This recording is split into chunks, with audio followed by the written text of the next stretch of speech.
आप सभी को नमस्कार। पहला स्वागत है आपका हमारे YouTube चैनल जीके सरकारी पर।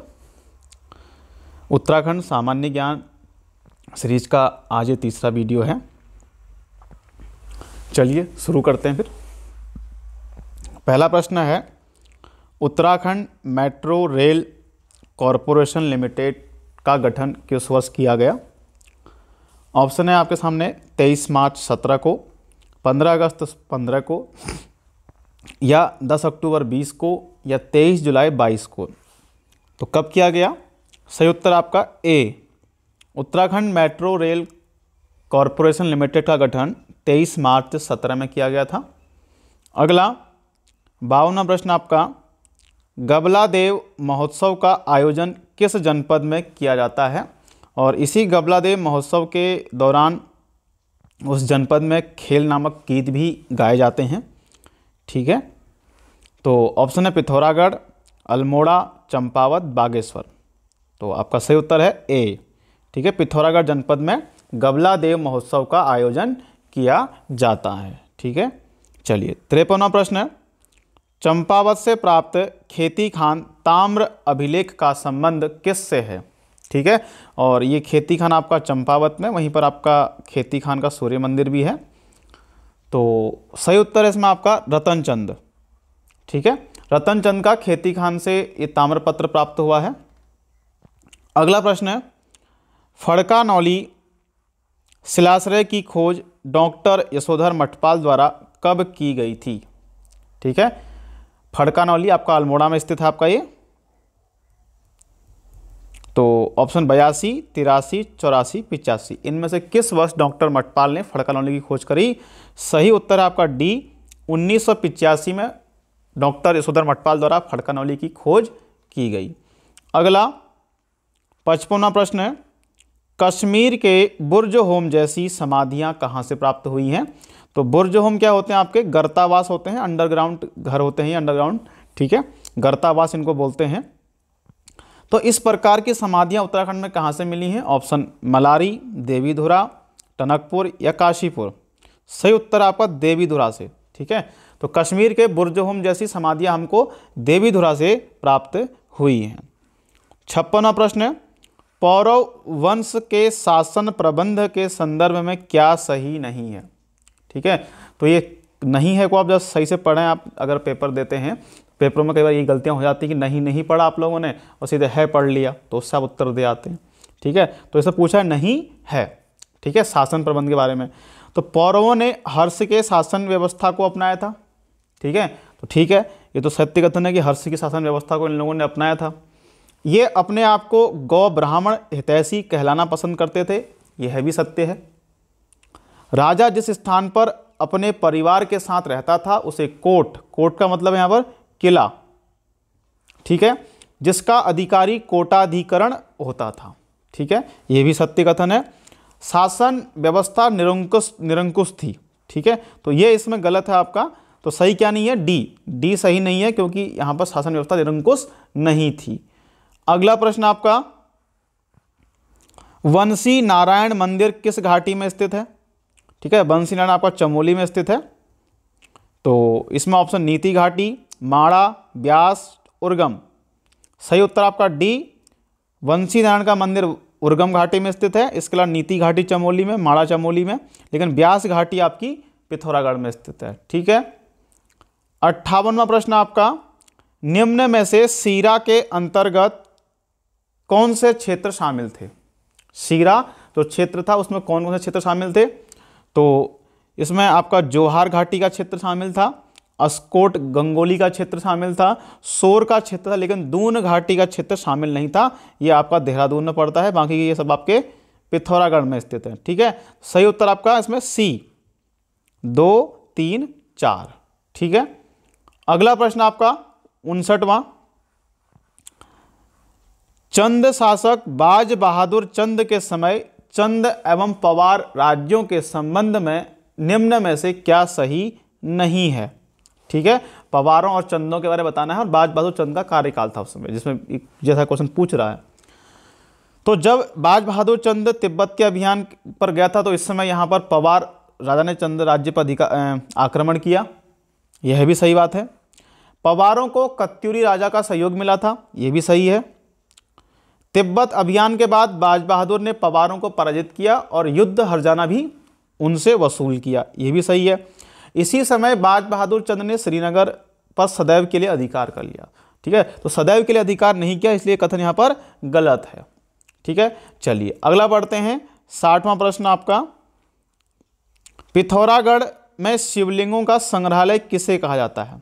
ठीक है, ऑप्शन मुनस्यारी, बौराड़ी, मरसोली या धारचूला, इनमें से किस स्थान को शिवलिंगों का संग्रहालय कहा जाता है? सही उत्तर है आपका मरसोली।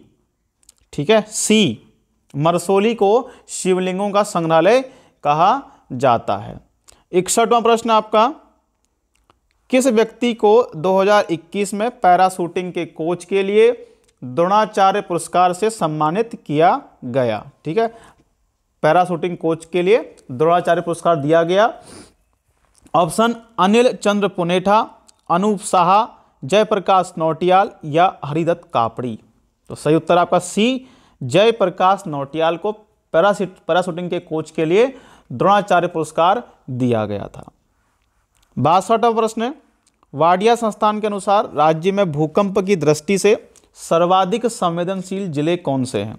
ठीक है, तो आपका सही उत्तर इसमें आपका मिलेगा आपको चमोली और पिथौरागढ़। ठीक है, तो सर्वाधिक संवेदनशील जिले हैं भूकंप की दृष्टि से चमोली और पिथौरागढ़। अगला 63वां प्रश्न आपका, राज्य में ग्रीष्म ऋतु में कौन सी दशाएं पाई जाती हैं? ऑप्शन शीतोष्णकटिबंधीय या फिर उष्णकटिबंधीय या उपोष्ण कटिबंधीय या फिर इनमें से कोई नहीं। ठीक है, तो सही उत्तर हो जाएगा इसमें बी, उष्णकटिबंधीय दशाएं यहां पर आपको देखने को मिलती हैं आपको। ठीक है, कब? ग्रीष्म ऋतु में। अगला 64वां प्रश्न आपका, भूमि मापने के लिए डोरी पैमाइश का तरीका किसने निकाला था? ठीक है, डोरी पैमाइश का तरीका कौन निकालेगा? ऑप्शन है बैटन, रैमजे, ट्रेल या बैकेट।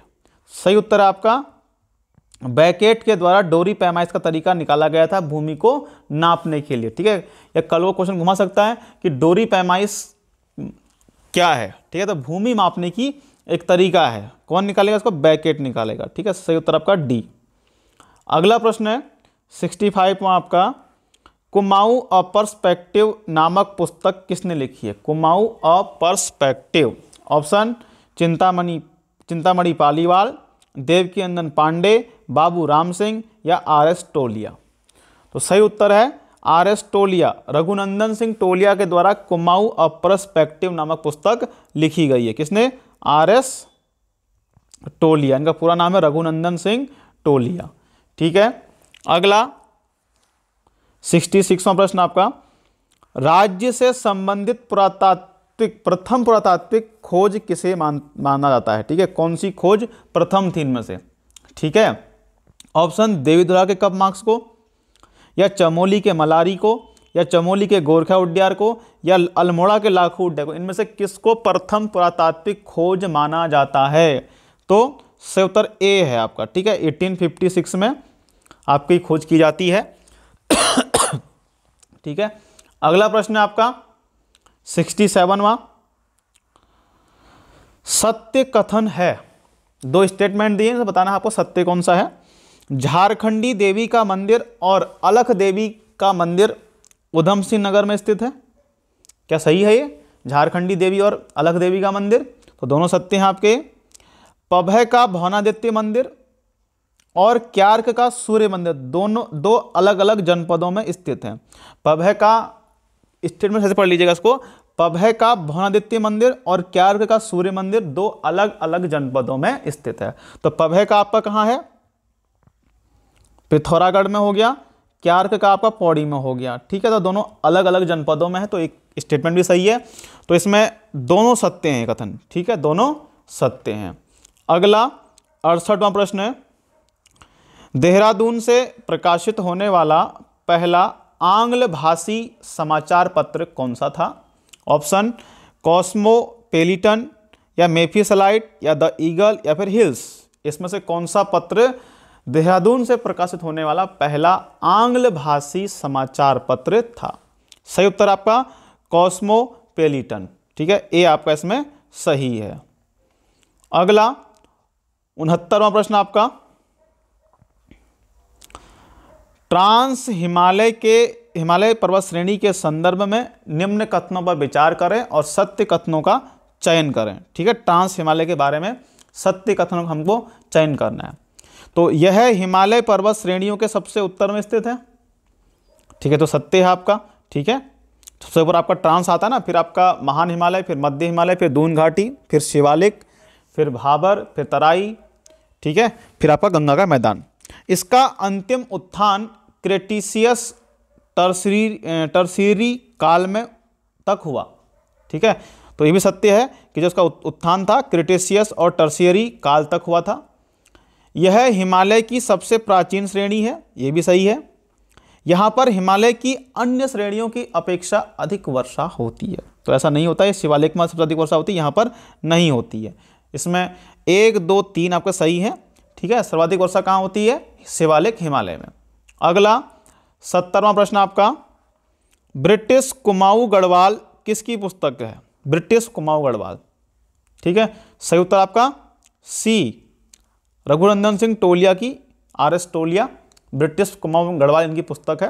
और इसके अलावा कुमाऊं और पर्सपेक्टिव इन्होंने एक पुस्तक लिखी है। ठीक है, अगला 71वां प्रश्न है आपका, उत्तराखंड में असहयोग आंदोलन को किस रूप में जानते हैं? जिस समय भारत में असहयोग आंदोलन चल रहा था तो उसको उत्तराखंड में हम किस रूप में जानते हैं? ऑप्शन, नशाबंदी आंदोलन, या वन आंदोलन, या नदी बचाओ, या कुली बेगार। ठीक है, तो यहाँ पर 1921 में आपका कुली बेगार आंदोलन चल रहा था।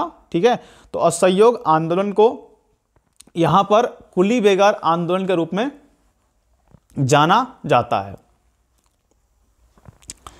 72वां प्रश्न है आपका, सत्य कथन है, इसमें से बताना है सत्य कथन कौन सा है? अमृत ग्लेशियर वहीं स्थित है जहां बाल्टी ग्लेशियर स्थित है। देवकुंड ठंडे पानी का कुंड है जबकि सलधर गर्म पानी का कुंड है। ठीक है, तो अमृत ग्लेशियर आपका कहां है? चमोली में। बाल्टी ग्लेशियर पिथौरागढ़ में। तो ये स्टेटमेंट अब गलत हो गया। देवकुंड ठंडे पानी का है जबकि सलधर गर्म पानी का है, पिथौरागढ़ में आपके, तो ये आपका सत्य है। तो इसमें केवल 2 सही है। ठीक है, चलिए 73वां देखते हैं, उत्तराखंड के संदर्भ में लघु हिमालय से संबंधित निम्नलिखित कथनों में से असत्य का चुनाव कीजिए। ठीक है, लघु हिमालय से संबंधित जो कथन है उनमें से असत्य का हमको चुनाव करना है। ठीक है, तो इस भाग की पर्वत श्रेणियां पूर्व से पश्चिम मुख्य श्रेणी के समानांतर फैली हुई हैं। ठीक है, पूर्व से पश्चिम मुख्य श्रेणी के समानांतर फैली हैं लघु हिमालय की। सही है कथन आपका ये। इस पर्वत श्रेणी की ऊंचाई 1200 से लेकर 4500 मीटर के मध्य और चौड़ाई लगभग 75 किलोमीटर तक है। ये भी सही है। इसका विस्तार उत्तराखंड के 9 जिलों में है। यह भी सत्य है। इसमें इस पर्वत श्रेणी में जीवाश्म भारी मात्रा में पाए जाते हैं। ठीक है, तो कथन गलत है। तो लघु हिमालय श्रेणी पर जीवाश्म नहीं पाए जाते हैं। ठीक है, तो इसमें चौथा स्टेटमेंट आपका गलत है। चलिए 74वां देखते हैं क्वेश्चन अगला, राज्य के किस मंदिर समूह को ध्वज मंदिर के नाम से जानते हैं? ऑप्शन, जागेश्वर, बैजनाथ, गुजरदेव, या फिर उपयुक्त से कोई नहीं। ठीक है, आपको पता होगा कि इसमें से कि एक ध्वज का जयंती मंदिर भी आता है। ध्वज का जयंती मंदिर यह आपका पिथौरागढ़ में है। लेकिन यहाँ पूछ रहा है कि किस मंदिर समूह को ध्वज मंदिर के नाम से जानते हैं। ठीक है, सही उत्तर आपका गुजर देव मंदिर समूह, ये अल्मोड़ा के द्वाराहाट में स्थित है और वहाँ पर स्थित सभी मंदिर समूह सबसे बड़ा और उत्कृष्ट कला का मंदिर समूह है गुजर देव मंदिर समूह।